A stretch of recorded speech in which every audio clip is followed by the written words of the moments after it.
안녕하세요, 여러분. 오늘은 많은 분들이 오해하기 쉬운 건강 이야기 하나를 준비했습니다. 바로 탄수화물을 거의 먹지 않고 과일과 채소만 먹으면 어떤 일이 생길까?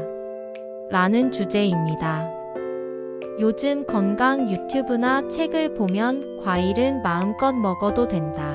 채소와 과일만 먹으면 혈관이 깨끗해진다라는 식의 정보가 자주 등장합니다. 듣기만 해도 매력적이지 않나요? 밥과 빵 같은 탄수화물은 줄이고 대신 달콤한 과일을 원하는 만큼 먹을 수 있다니 얼마나 편하고 좋을까요? 그런데 과연 사실일까요? 실제로 당뇨병과 고지혈증을 가진 한 분은 아침마다 양배추, 당근, 사과를 갈아 만든 주스를 마시기 시작했습니다. 이유는 단순했습니다. 과일은 무제한으로 먹어도 된다는 말을 믿었기 때문입니다. 그렇게 하면 독소가 배출되고 혈관이 건강해질 거라는 희망이 있었습니다. 좋아하는 과일을 마음껏 먹을 수 있다는 것도 큰 장점처럼 느껴졌습니다. 처음 몇 달 동안은 혈당이 크게 나빠지지 않았습니다.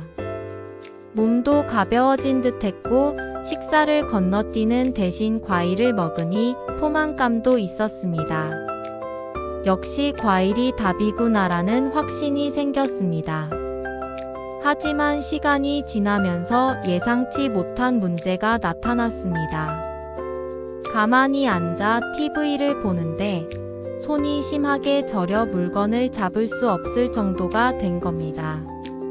두통도 잦아졌습니다. 머리를 꽉 조이는 듯한 통증이 한 달에 한두 번씩 반복되었습니다. 이전에는 없던 증상이었기에 걱정이 커졌습니다. 병원에서 경동맥 초음파 검사를 받아보니 충격적인 결과가 나왔습니다. 혈관 벽에 지방 덩어리가 쌓여 동맥경화가 진행되고 있었습니다. 혈관이 나이에 비해 훨씬 더 딱딱해져 있었습니다. 당 수치는 어느 정도 관리되고 있었지만 중성지방 수치가 무려 271mg/dl로 높게 나왔습니다. 2달 전에도 250이었는데 오히려 더 올라간 상태였습니다. 과일 속 과당이 체내에서 지방으로 전환되어 쌓였기 때문입니다. 겉으로 보기에 과일과 채소는 건강식처럼 보입니다. 하지만 과일도 엄연히 탄수화물입니다. 특히 과당은 체내에서 바로 중성지방으로 변해 혈관을 막을 수 있습니다. 밥을 줄이고 과일을 주식처럼 먹으면 결국 혈관 건강이 악화될 수 있다는 사실 많은 분들이 간과하고 있습니다. 특히 갈아서 주스로 마시는 습관은 더 큰 문제를 만듭니다. 사과 한 개를 갈면 종이컵 반 컵도 되지 않아 양이 적어 보입니다. 그래서 두세 개를 더 넣어 마시게 되는데 이때 섬유소는 대부분 파괴되고 당분만 빠르게 흡수됩니다. 결국 혈당은 급격히 올라가고 중성지방 수치도 높아질 수밖에 없습니다. 그렇다면 어떻게 식단을 조절해야 할까요? 전문가들은 분명하게 말합니다.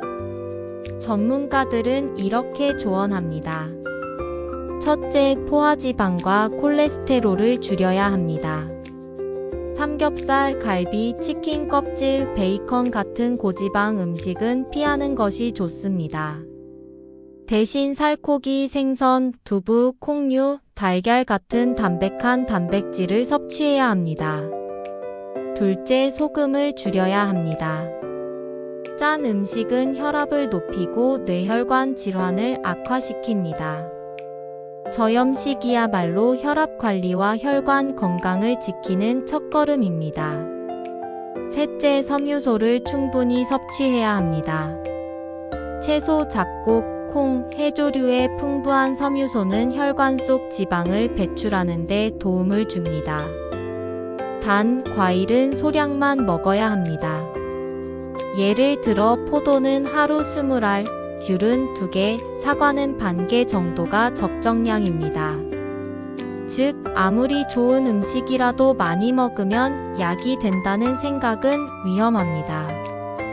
과유불급, 지나치면 결국 독이 됩니다. 실제로 이분은 식단을 바꾼 뒤 큰 변화를 경험했습니다. 과일 섭취를 줄이고 부족한 열량은 잡곡밥으로 보충했습니다. 단백질과 채소를 골고루 챙기면서 균형 잡힌 식사를 하자 아침에 눈이 맑아졌습니다. 이전처럼 다리에 쥐가 나는 증상도 사라졌습니다. 활력이 생기고 몸이 한결 가벼워졌습니다. 검사 결과는 더욱 놀라웠습니다. 중성지방 수치가 271에서 117까지 떨어져 정상 범위가 되었고, 동맥경화도 수치 역시 1600대 후반에서 1500대 초반으로 개선되었습니다. 딱딱해지던 혈관이 다시 탄력을 회복한 것입니다. 단순히 식단의 균형만 맞춰도 건강 상태가 크게 좋아질 수 있다는 사실을 보여주는 결과였습니다. 이 사례는 분명한 교훈을 줍니다. 과일과 채소는 건강에 좋은 식품이지만 그것만으로 식사를 대체하거나 무제한으로 먹는 것은 위험합니다. 특히 당뇨병과 고지혈증을 가진 분들에게는 치명적인 결과를 불러올 수 있습니다. 핵심은 균형입니다. 탄수화물을 완전히 끊는 것도 과일을 무제한으로 먹는 것도 정답이 아닙니다. 잡곡, 단백질, 채소를 골고루 섭취하면서 과일은 제한적으로 먹는 것, 이것이 가장 안전하고 효과적인 방법입니다. 건강은 유행하는 식단을 따라한다고 지켜지는 것이 아닙니다. 내 몸의 상태를 고려하고 전문가의 조언을 받아들이며 꾸준히 균형 있는 식습관을 유지하는 것이 답입니다. 내 몸은 내가 먹는 음식의 결과물이다라는 사실을 기억해야 합니다. 오늘 말씀드린 사례를 통해 여러분도 한 번쯤 자신의 식습관을 돌아보셨으면 합니다. 작은 선택 하나가 뇌졸중이나 심혈관 질환 같은 큰 위험을 막을 수도 있습니다. 건강을 지키는 길은 멀리 있는 것이 아니라 바로 매일 먹는 밥상 위에 있습니다. 여러분의 식단이 균형을 잃지 않도록 과유불급의 원칙을 꼭 기억하시길 바랍니다.